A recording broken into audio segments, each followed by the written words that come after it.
Good evening, ladies and gentlemen, and welcome to a Betwixt After Dark, which is basically just us in our PJs talking about a romance. At this point, this is what you get. And today we're gonna be talking about Hunt on Dark Waters by Katee Robert, which is the first book in her, what's she calling this? The Dark Sails? Crimson Seas. Crimson Sails. That's what it is. Not trilogy. I don't know how many books are in this series. Series? Question mark. If you haven't heard of this, it just came out last week, I think, at the point of posting. If this is posting on time, you can get it at any retailer that you want, but it is her pirate romance series. So I'm gonna let Gretchen do a better overall review, but that's what if you just like there's a ship on the cover. It's called Hunt on Dark Waters. Pirate romance. I didn't even realize there was a ship on the cover because I read mine as an ARC from Edelweiss. So thank you to the publisher and Edelweiss for giving me a free advanced review copy, even though this review is not quite advanced. So this book is out already. Again, I apologize, but considering the way that Michaela and I's lives have been going recently, we're just happy this video exists. So proud of us for that. But anyway, so Hunt on Dark Waters begins in our world-ish, world-ish like ours, except for this one has vampires and witches and a whole bunch of paranormal people. And one of our main characters is Evelyn, who is a plus-sized witch who is only good at making bad decisions, really. And one of her most recent bad decisions is being in a unlabeled relationship with situationship with a bloodline vampire, very, very powerful vampire named Lizzie, who Michaela has told me is apparently from other books. We're going to talk about that. But if you're like, a vampire named Lizzie, why is that familiar? Because you've read other Katee Roberts books. It's that Lizzie. Lizzie decides to break up with Evelyn for reasons, and Evelyn gets really upset about this and decides to steal literally all of the family heirloom jewels in Lizzie's bedroom on her way out. This makes Lizzie very upset. Evelyn tries to jump into a portal to escape. The portal goes bad, and she ends up in the sea. This sea is not in the world that she left behind. She has portaled accidentally to a place called the Threshold, which is essentially a area that used to connect all of the different realms of this universe, that used to be freely traversable and is not anymore. Now, if you accidentally fall into the Threshold, you have a choice. Become a pirate or die. That's it. That's the choice. These pirates are the group of people upon which myths like the Wild Hunt are based on, but they're pirates. They're on a ship and they kill monsters. And if you don't join them, you do have to sign a blood oath, or again, you die. Evelyn is plucked out of the water by a ship called the Crimson Hag and its telekinetic captain, Bowen. It is clear to Bowen from the first moment he sees Evelyn that she's nothing but trouble. But he finds her very hot. So he gives her the choice to join or die. And Evelyn is like, I can definitely get out of this using some lies or something later on. So she decides to not die and join up. Because also, she takes one look at Bowen. And she is incredibly attracted to this paladin projector. This muscly man, beautiful man. Yeah, they can't stand each other, but they really think the other person is hot, so they hang out. And then other things happen, which we'll talk about. But that's the start of it. I made Gretchen laugh earlier by saying it feels like it's an opposite Hallmark movie in that Bowen is very much entrenched in the culture of the faction that he's part of. These pirates, they have like a elder god cult thing going on, and she shows up to teach him the true power of Christmas, anti-authoritarianism. But yeah, so like That's the book, guys. Because this is an after dark, we're probably later going to be spoiling the story, and we will tell you exactly where it is because we just kind of want to talk about it and just get our thoughts out about it. So we're going to do some overall reviews first. So just an impression. So if you just want to hear what we thought about it, here's this. We'll tell you when we're going to go into the spoilery discussion-y section, but don't expect this to be spoiler free like most of our other reviews are. For me, and I think for Gretchen as well, not our favorite Katee Robert. We have both read a lot of Katee Robert's books, and we've read different series. Can I just say, this is my Storygraph told me this is my 16th Katee Roberts book this year. Okay? When we say a lot, we mean a lot. We have reviewed every single Dark Olympus book. Yep. We mean it. And we've read different series from her, so we've got like a breadth of her work to talk about. And I will talk about some of the related series to this one at a later point. But not my favorite. In fact, probably one of my least favorite, if not the least favorite, at the very bottom of the list, personally for me. If you have never read a Katee Robert book, I wouldn't pick up this one as like a representation for her stuff. Dark Olympus is super fun. If you want a supernatural one, I really did enjoy what has been published as Court of the Vampire Queen, but her Vampire Bloodline series, which was published on Amazon. I don't know if it's still there because it got a traditional deal or if she had to pull it. But I did enjoy those, and it's that. You could also do her Deal with the Demon series. Those are also fun, and I've read many of those.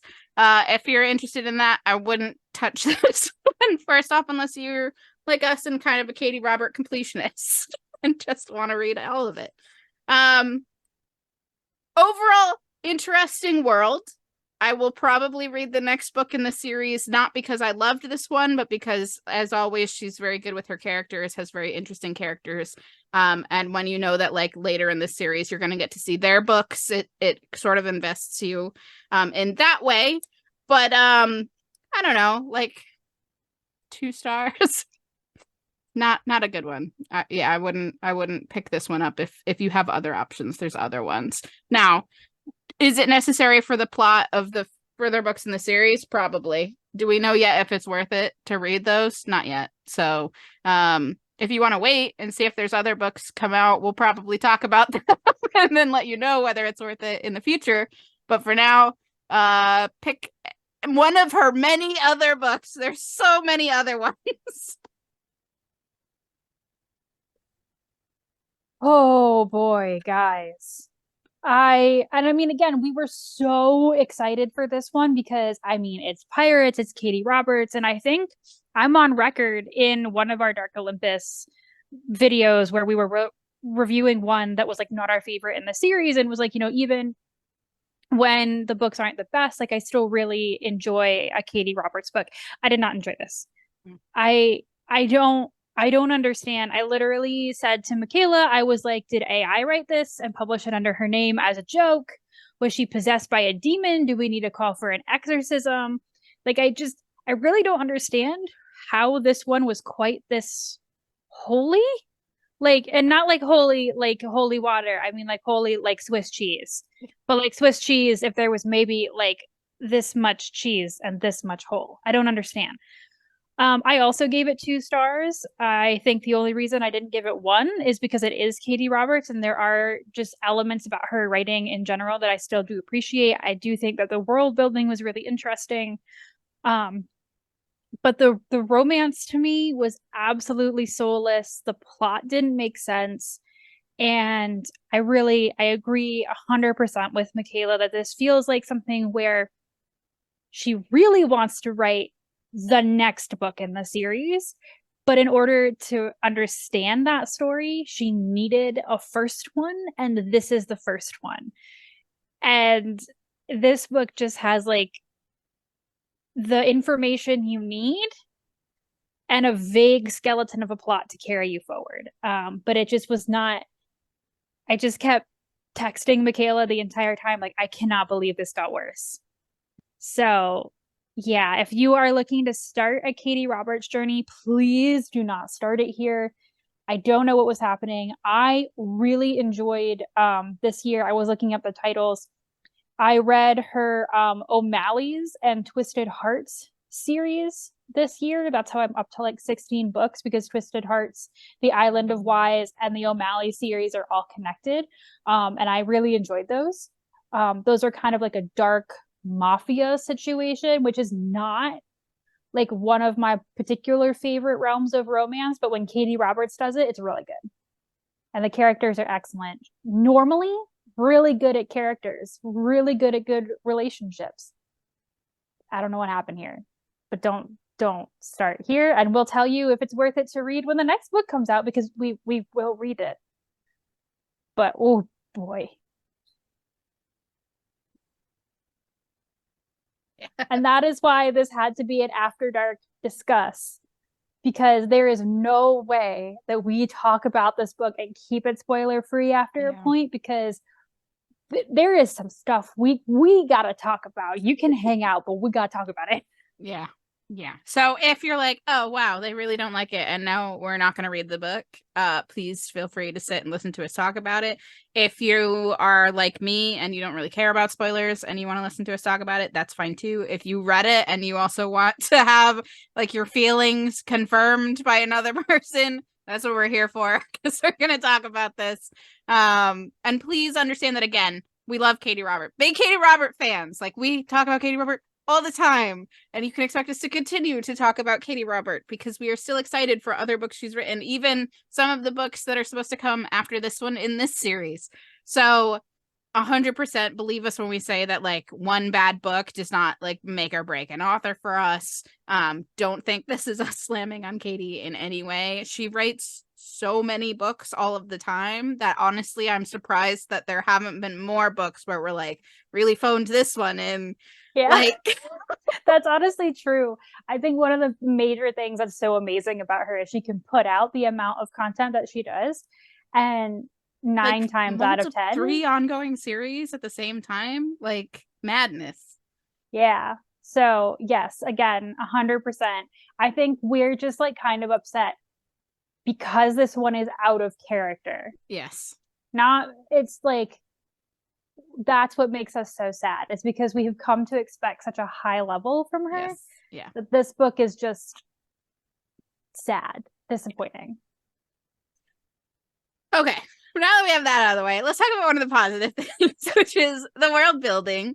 Yeah. If you didn't know, this like felt like an ideas book. So it was like she has this idea for this place between realms, using the like I want to say like Gaelic, but it's in a lot of different cultures, like the hunt type of cultural mythology. I think she even uses, I think it's the Welsh name for the hunt, not the Gaelic or Gaelic name for the hunt, but it is that same sort of cultural background with like fairies and things like that, where you have like an elder god sort of thing that disperses these people to hunt forever, and they have to. That's what this in sort the of book they're called the originals, and as a millennial who watched a lot of Vampire Diaries, all I could think about was like Klaus from the originals just like popping up and being like, I do pirates now. I am now a pirate.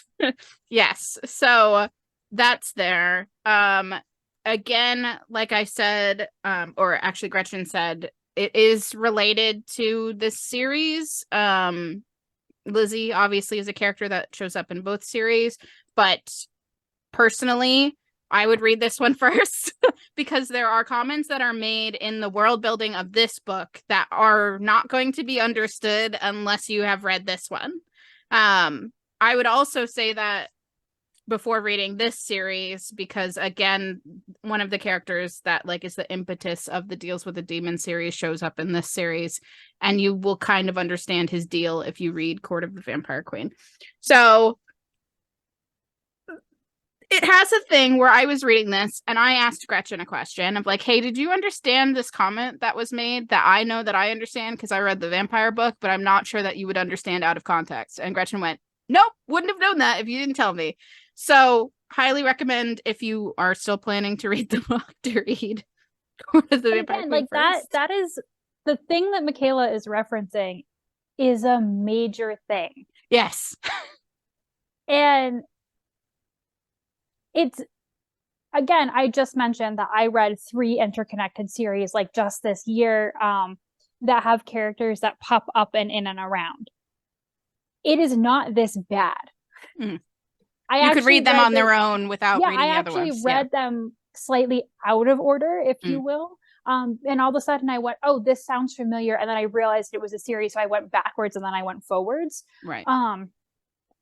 But it was something where if I hadn't done that, I still would have understood every, like, it just would have been like that one scene where they showed up and I would have missed like an inside joke, Right. not totally misunderstanding a character's powers, which Yes. are very serious, powerful powers that I was just like, I don't understand what's being described here. Yeah. Like I was assumed to have background knowledge. I don't know. That's just like, again, there's something Katee does well, and then it slips here. Yes. Yeah. And I think she did post a thing. I know she posted it to her Patreon, but I think she did also post it to like her Instagram and maybe her TikTok, where she talked about how these series were interconnected to each other and like showed like where characters overlapped and like things.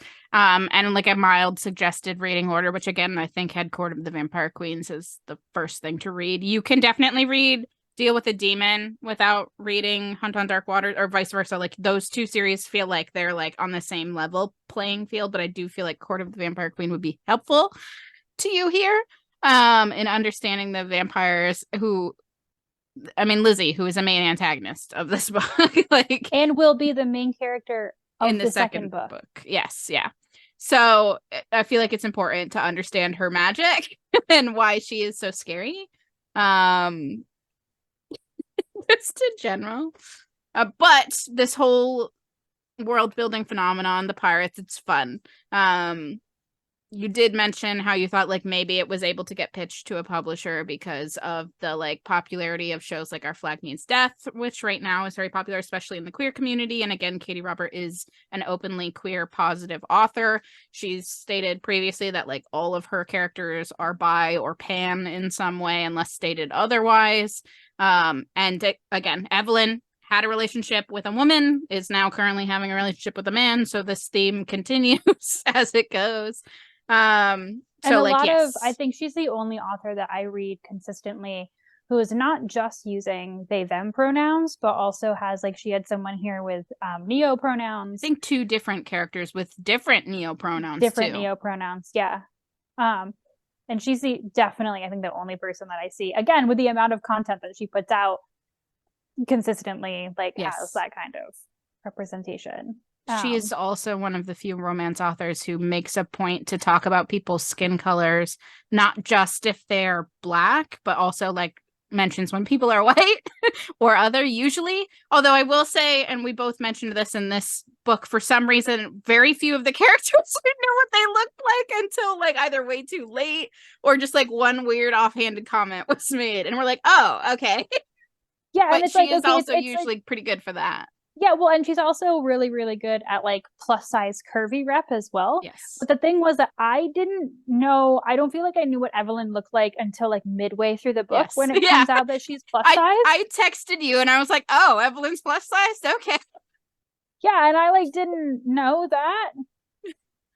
And again, it's not like, you know, we need people commenting on the exact weight of every single character, but it was just like, I clearly did not have like I'm not a person who mentally envisions characters like really like in detail in my brain. So I don't really think that I really noticed until like I had a concrete detail to actually like use to envision her. And then I went, oh, and because again, it's weird because she like in detail describes how hot Bowen is. Yes. And it like takes mid book to realize that she's plus size. I think there were like a couple comments beforehand that Bowen makes about how her like hips or thighs are very voluminous or something, but like that doesn't always equate to plus size. That could just be a curvy woman. But yes, yeah, like there's like very little description of what Evelyn actually looks like. And again, it's really weird because Katee often commissions art of her characters, so she is definitely someone who like down to the small details, like knows what these people look like. And there is in fact art out there that Michaela shared with me of Lizzie, Bowen, Evelyn, and a love interest for Lizzie for the next book, who is a woman we haven't met yet. Maeve. Maeve. So it's just like, I know you knew. Why Yes. don't I know? Shouldn't we know, especially for the main characters? But then also, I commented the first pirate crew that they go on, Bowen's crew, there are humanoid but not human characters. So like they're like, I think the healer's described as like sort of like a bird, humanoid bird. One of the characters is described as having like a lizard tongue, but like that's not, they don't get a full description, and you don't realize that until like a while after communications have been happening, and then one of these comments shows up and you're like, oh, they're not human. Okay. Well, that's like, it's like, so with the quartermaster, who was vaguely reptilian, and again, unsure how much of him is reptilian and how much of him is humanoid. It is unclear. I think in the beginning he's described as being vaguely reptilian and having like kind of scales, but it's not until later when he's talking to Bowen again that he like flicks his tongue and it's like a serpent's tongue. And I was like, oh, he doesn't just like look like he has scales. Like he's genuinely reptilian. Yeah. And that again felt so bizarre because it's just not something that I normally fight for in a Katee Robert book. No. Yeah. We normally know what people look like as soon as they step on page, like immediately. Yeah. So yeah, I don't know. And it was a bit weird. It was a bit weird with this one. Yeah, it does. I think we said we were going to do positives, and then we've been poking holes in our own Swiss cheese. But I think also we just did want to mention that there are definitely some side characters that were really fun. Yes. And both of us, we were, as Michaela was reading, we were both texting back and forth because I had already finished. And you know, Michaela mentioned something and I was like, yeah, Knox. And Michaela comes back all caps. I was just gonna say Knox. So like there's a character that shows up later that is clearly super cool and important to the plot, I think more so moving forward, but it's just like this very mysterious, very powerful character who knows more than he says and has an attitude, but also like flirts with Evelyn for fun. He's immediately clocks that Bowen is like, that's my woman, and is like, yes, okay, I must flirt with her then. It makes him all flustered. I love this. Yeah, he's just like, it's just so funny because he's like clearly a shit stirrer, but also he's like a very quiet shit stirrer. Like he's not the one who will stir the shit in your face. He's just in the background going, and then there's also Dia, who is like this grandmotherly-esque weather witch of some kind, and she just constantly has a joint. Yes. And she's just like, yeah, life is just crazy. But she like really is, she seems really like happy-go-lucky and just like kind of going with the flow, but she's so insightful and she knows things about people that they don't even know about themselves or how things are gonna happen. So very politically savvy too. Like she knows where to place herself to sort of keep herself safe without undermining her morals as well. She very quickly, like she's the only person from, we're going to talk about spoilers. She's the only person from the original crew, Bowen's original crew, that like voluntarily chooses to go with Bowen when a mutiny happens, which is about halfway through the book. Everybody else on that crew is just like, nope, we're cool with leaving Bowen on just abandoning him on an island. And again, if we're going back to things about the plot that makes no sense, it's just like, first of all, Miles, who is the guy who like leads a mutiny, doesn't like, Bowen keeps saying that Miles is undermining him to the crew, but I have no conception of why. Through Evelyn's entire time on that boat, I'm like, if I had a choice between Bowen and Miles, Miles is clearly an ass. He's mean. Yes. He has no function other than to be Bowen's antagonist. I don't really see, other than like obviously just like wanting to be captain of the ship.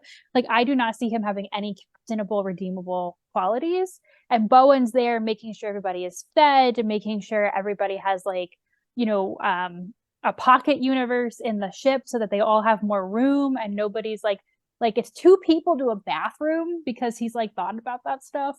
And I'm just like, why? Yes, that was one of my things. Bowen kept saying that the quartermaster's job was to look over the care of the crew and the captain's job was to look over whatever they needed to do. So like he's in direct contact with like whatever their next target is that they have to go hunt. It felt like Bowen would have been a better quartermaster because he cared so much about keeping his crew safe. He cared about making sure everybody was comfortable, that they weren't bickering or fighting with each other. Then he goes, like, he's doing the quartermaster's job. So then yes. Why is Miles also considered capable if Bowen is doing both their jobs? Yes. I don't understand. Yeah. And he also constantly says how Miles keeps gaining favor with the crew and he's losing favor. And I'm like, you haven't done anything with the crew that I feel like would lose favor for them until the point where they abandon him. Like that's the first time where he makes a decision that feels questionable to the morals of the crew or the core of what the crew do or want. Up until that point, he seems like he was very much in line with all of them. So it did feel a little bit out of like necessity to the plot. Yeah. And I think I think happens like 50% of the way into the book. So by that point, I feel like I had already been like run roughshod over by choices made in this plot where I was like, oh, of course that happened. Yeah. Of course it did. Because if we back it up, I mean, this is such the insta love in this book is so strong. If you did not get it from my mocking tone when I talked about their first meeting, Bowen is like a stand-up protector. Evelyn's constantly calling him a paladin. Yes. He has a firm moral compass. Yes. And, he wants to protect and save people. And then Evelyn has her moral compass is broken. And her moral compass is herself. Yeah. She is one of those true neutral, like I serve no master other than my own skin type thing. And like from the first moment that she shows up and Bowen is like, this witch is dangerous, she has power, she clearly is not committed to the mission, she is clearly going to like try to stab me in the back, and then every other sense like, but she's so hot. It's the hottest witch I have ever seen. So hot. I can't keep my eyes off her. Oh, I'm staring at her tits again. Oof, I should stop doing that. It's bad of me to do that as her captain. The power dynamic is wrong. But I'm gonna stare at her butt as she walks away. And I'm like, I cannot stand insta love as a rule. And I think the thing that continued to bother me was that, again, one of the things that I love about Katee Roberts' books is that she's really good at relationships. And Michaela and I have definitely have some books where they like start off a little bit questionable, but once you get into the meat of the relationship, it really works. Yes. I think we've had that issue with a couple of Olympus books specifically where we've been like, but then like once you get into it, it's really awesome. Yes. Even when she's doing, she does, groups of 3, 4, like she's really good at juggling individual personalities in a way that makes sense. I never understood why they were together, and it never to me stops being lust. Yes. Yeah. They even in their scene where they like say I love you, they don't say I love you, they say they're falling in love with each other. It was what they said to each other. Yeah. But even in that scene I was like, are you? Do you? Well, and it's just their reaction to every major life event is to get naked. Let's make out about it. I'm sad. Let's make out about it.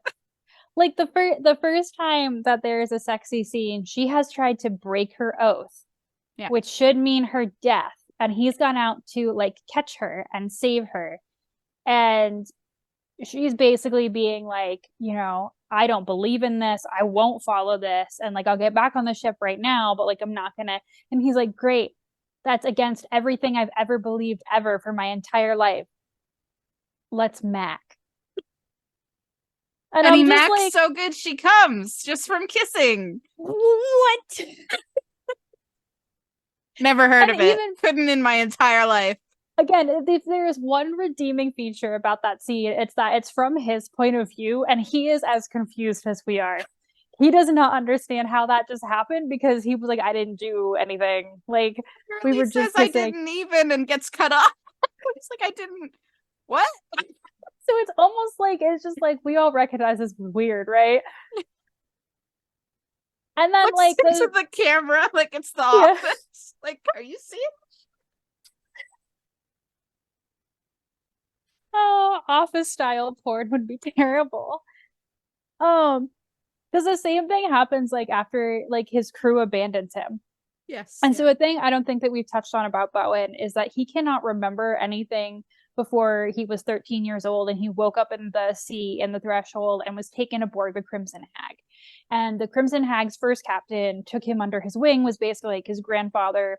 That ship is the only thing he has ever known. He was past the captaincy when that father slash grandfather figure died. So this is like, it's his family inheritance in a way, and it's also the only life he's ever known because he has no memory of the place that he came from, his family before that. So when the Crimson Hag, you know, goes off into the distance without him, it's not just like a piece of property that he's lost, right? Or power. Like, it's not like, oh no, I'm not the captain anymore.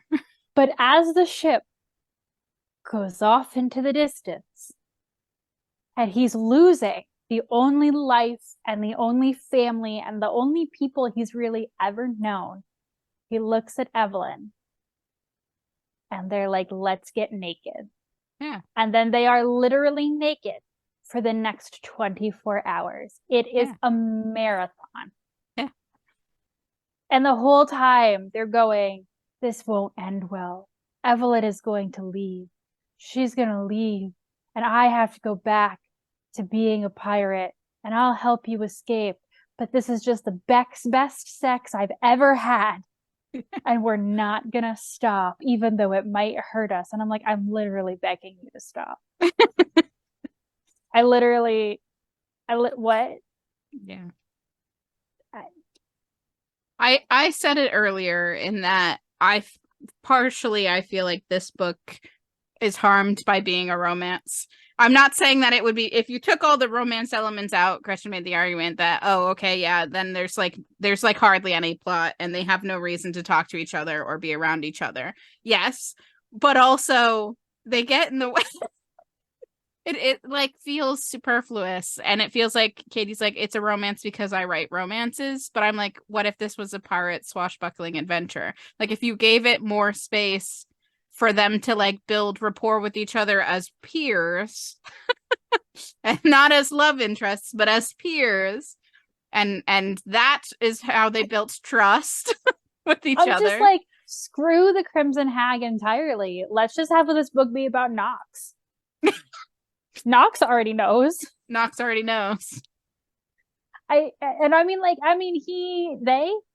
think Knox uses they, yeah. They just want to seemingly flirt with everything that moves. So why couldn't it have been their romance?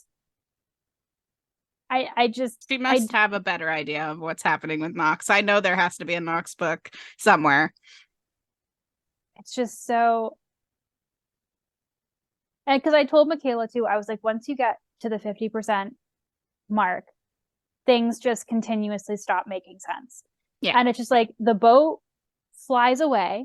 Yep, bye boat. And he's like, goodbye, it's fine. I'm just gonna sleep with Evelyn now.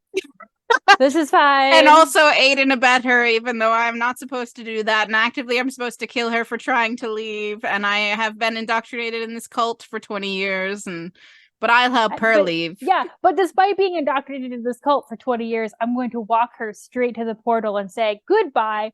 And she's going to be like, even though you have the most magical sex I've ever had in my entire life, I will leave you now. I'm so sorry. And then that's when Lizzie comes flying through the portal and they're like, oh no. And of course, in the magic fight, the portal gets broken. Yes. And so now there's no way home and they're like running from Lizzie. And so part of the tension has been that she was always going to leave. You know, she was never going to leave. No. I can't stand a romance novel that for that long strings you along on some tension that you know will never happen because it's a romance novel. Yes, yeah, I believe my exact words. They're pining about the fact that she's leaving. She's not leaving. It's making me grumpy. Like, they both keep being like, we'll keep doing this until we have to stop. But it's hurting both of us to do it, but we're not going to not do it. And it's like, you have the power to stop it. What is happening? Like, you know that she's not, and again, I understand that it's a romance novel, but at the same time, like, I know. We do not have to do this. We could have had Lizzie like come through the portal earlier or something, like take that out, because even after they destroy the portal, they're still talking about it, like finding another portal and sending her home. Or but at then least at that to point, another similar realm, if not the same realm she came from, if that's Yeah. not an option. But then at that point, the like overarching tension is that Lizzie is out to kill them because she wants her family heirlooms back, and then to murder them probably. And that ends up to me feeling like the final fight in Twilight, where it's just like a fight that's not a non-fight. No. Eventually, like Lizzie and Evelyn just chat, and I'm like, what? What made me a little bit mad is that they have this first fight. They get away from her. They get on the second ship, which is where Nox is. They go to another area. They get kicked off of that boat already. Lizzie shows up again. For a pirate book, they're bad at being pirates. They're really bad at staying on the boat. They keep getting mutinied off. But Lizzie shows up again. And I'm like, why is Lizzie still chasing her? Because at the end of the first fight, Evelyn tells her where her jewels are. Evelyn is like, it's on. God, it's still on the old ship. No, she says it twice. And then she shows up again. And Evelyn's like, for real though, you saw me. I have no bags. It's on that ship that left us. I told you this. Because at some point during the second fight, Evelyn says she can't kill me yet because she needs to know where the jewels are. And I'm on my phone like this, and I literally had my own office moment where I put this down and I went, I swear to God, she said that they're on the Crimson Hag during the first fight. And then, I mean, because when you're on this and like with an arc, if y'all don't know, it's not that easy to like go back and forth from where you've been to find that, especially when you're using like the phone app. So I went, no, I must have just imagined that, because it's a part of that fight that Evelyn is like, she can't kill me until she finds out where those jewels are. Yeah. And Lizzie's like yelling, where are my jewels? And I'm like, I swear to God, you told her. Yeah. So I don't know if that was meant to be. Oh my God, that fight feels even stupider now. What? But yeah, she totally says at the end of the first fight, Evelyn's like, where's my shit? Or Lizzie's like, where's my shit? And Evelyn's like, it's back on the boat.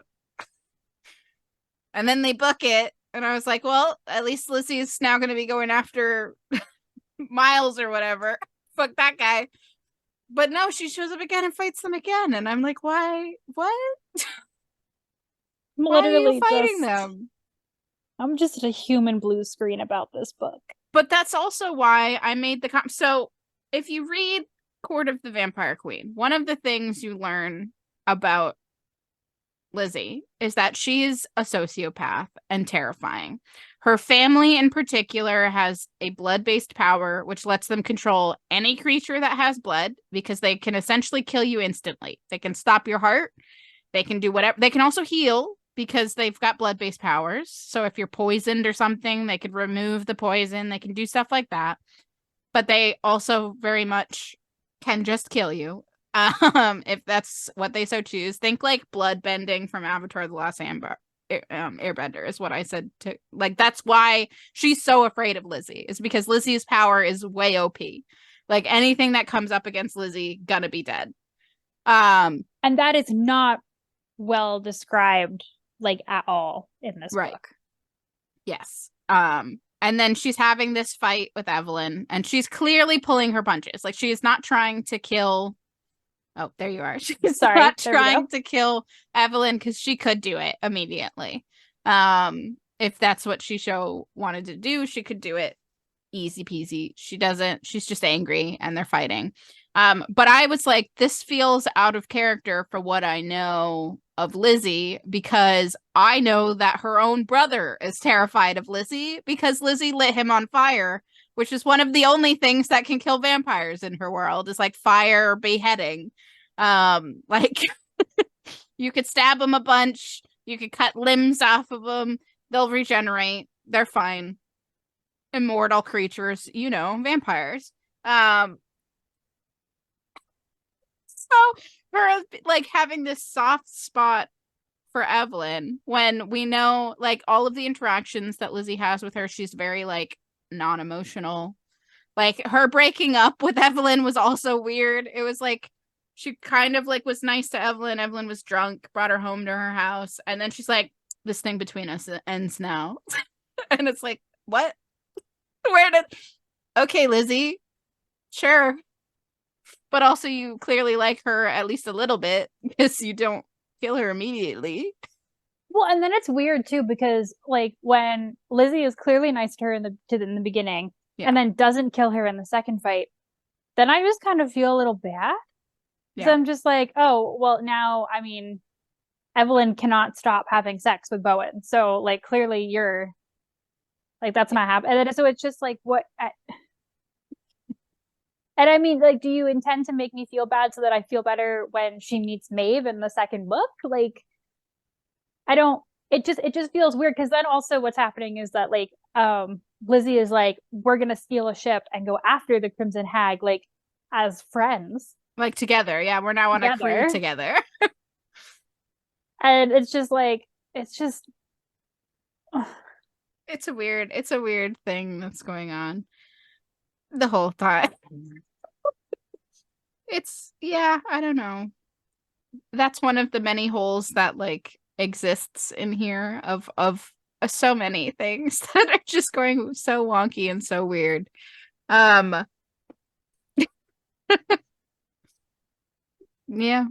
And again, every single one of these feels so much more glaring because it's just the antithesis of what I expect. Yes. And again, not every book that an author puts out is going to be amazing, especially when they produce the amount of content that Katee does. But this one is just like genuinely feels like she wrote it and then she shipped it. Yeah. Like she didn't look at it again. Because it just feels like some of these things, even if they occurred in a first draft, are things that like she would have fixed. Yeah. So yeah, I mean it's possible that this book could be, I don't know if it could be redeemed, but it could have been purposeful if again like the Lizzie and Maeve book comes out swinging real hard. Yeah. But it's really if we weren't doing this, I don't know that I'd read it. I actually don't think that if we hadn't been planning on making this video, I would have even finished it. I think I would have DNF'd it because the only thing keeping me going through reading was I cannot wait to lose my mind when Michaela and I talk about it. Like, so if I didn't have that, I would have had no reason to continue to read this book, especially like with my life being as busy as it is right now. Yeah. Like, it just would not have been worth it. Yeah. And again, I think that's why at the beginning I was like, don't pick this one up first if you've never read anything. And maybe just don't pick it up, period, even if you like Katee Robert, because it's not even like this one in particular doesn't feel good. Like I posed this thought of like, I bet you she had the idea for the Lizzie book because Lizzie is a recurring character. She showed up in Court of the Vampire Queen. She's a very interesting character there. So like she helps them in that book, but sort of like because it would be more fun to kill this other guy than because she has any care for her brother and what's going on with him. But like she couldn't do the plot that she wanted to do with Lizzie without explaining the world first and the reason that there's this like weird insurgency happening inside of the cult. and we need an introduction to the world. So she kind of just spit out this book, and that's what it is. It's like, here's a world building book that also just kind of has a little bit of romance, and it's just to get to the good stuff. I personally not a big fan of things like that. We shouldn't be having the filler episode as the first. No. And we made, and I'm so sorry, but I forget which of the Dark Olympus books this is, but we had made the analogy that there's a Dark Olympus book like this, which is the Apollo one. Book 4. Book 4. And that one felt really jarring to us also because we both really liked, in particular, books 2 and 3. Those were really excellent. Yes. And so book 4 comes out, and it's like this very much plot taking over the romance situation in that one, but it is still stronger than this book. And that's, again, what feels weird is because, okay, I've seen you have to do like a filler book before where you needed more of the plot to happen than necessarily the romance. I've seen you do that. And that was still interesting. It was engaging. Again, it's not our favorite book in the series, but it was still like a tight, like story. And so I don't just know that she can write better. I've seen her even try to do a filler book better. Yes. Yeah. So again, what happened here? And at least that is the 4th book. Yeah. So even if you don't particularly care about those characters, there is a larger plot that is still progressing, and it's worth it to read that book to progress into the next books. This is not a 4th book. It's a 1st book. And again, I can't imagine very many people being inspired to read that 2nd book, even if it is much better. Yes. Having read this. Yeah. Unless you're like us and you're like, okay, Lizzie's an interesting character, and I guess we'll read her book. And besides, her love interest is a adorable Selkie woman, plus-sized redhead. Sure, that's we'll great. read it. We will read it. We've made this entire annoyed review just to tell you we don't recommend you read it, but we will. We will to save you the pain. This is our duty. This is our duty at this point to report on all things Katee Robert to you, the people. And that's what we're like. We're a political science and history at a Katee Robert channel. That is the identity of this channel now. That's all we've got. Listen, it's fine. I think the 2nd book is up on Edelweiss, so we do have access to it if we want to. I don't know when that's coming out, presumably in the spring if it's up already. Because in the winter she has the next Dark Olympus book, and in the summer she has the next Dark Olympus book. So I have a feeling that these are going to be spring fall releases, alternating. Yeah. We definitely have the arc of the next Dark Olympus book downloaded because I feel like every single time she announces a new pairing at this point, I'm like, how is that supposed to work? We definitely had some feelings about the last book. And again, this is one where there is clearly a larger plot progressing. And so she could have announced like main pairings where I would have been like, I don't care, but I'd still have to read it because I want to know. But those books, I don't know. I feel like they're, on the whole, they've been pretty good. And we've done like, what, 6 of them now? 5. I think this is number 6 that we will be doing for January. So it's a really, really hard time of the semester for me right now, and it's a really, really hard time to work in retail for Michaela. So again, as a friendly reminder, as we head into the holiday season, all of your customer service people, from food service workers to retail people to anyone trying to handle this holiday season, are most likely wildly understaffed, tired, sad, and just like want to cry in the break room on a regular day. So please be kind. It's not a good time. And this lovely time of year is also been made worse in recent years by the political climate. So I feel like it wasn't as bad several years ago. It has been made much worse. So be nice if you can, because they're not paid enough for you to be mean to them. Yep. Anyway, So We'll be yeah, back at all some that point. to say that we were doing really strong, I think, at the beginning of the year, and just life has conspired against us. So at the very least, I'm just saying we'll have to be back for the next Katee Robert book because that is our entire identity. So We do also, I think, have a roundtable coming up, that not is true. this month, but next month, that we will be on. So you can look forward to that. That one is actually also another themed one.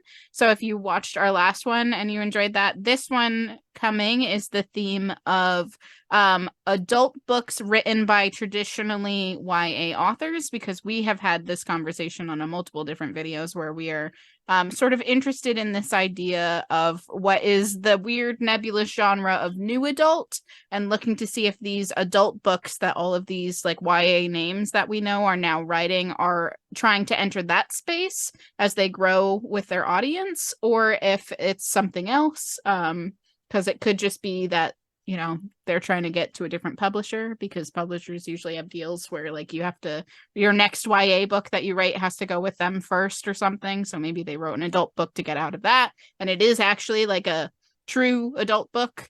But we have a feeling that it's probably YA plus, aka new adult.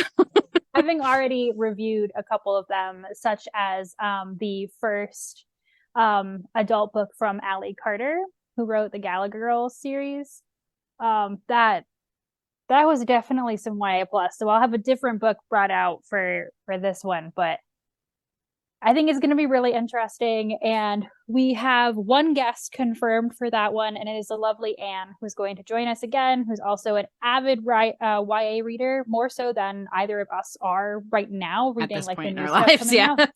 So I think she's going to really help us balance with, like, because we have read a lot of YA, but not a lot of YA recently. So I think it's going to be a really good conversation. And then if someone else wants to join us, they might. But otherwise, I think it's going to be a really good conversation. So we'll see you for that in December, and the next Katee Robert in January. And whatever happens after that happens. Yeah, there might be surprise things thrown in if we get our shit together, but don't expect anything more. Love you. Bye.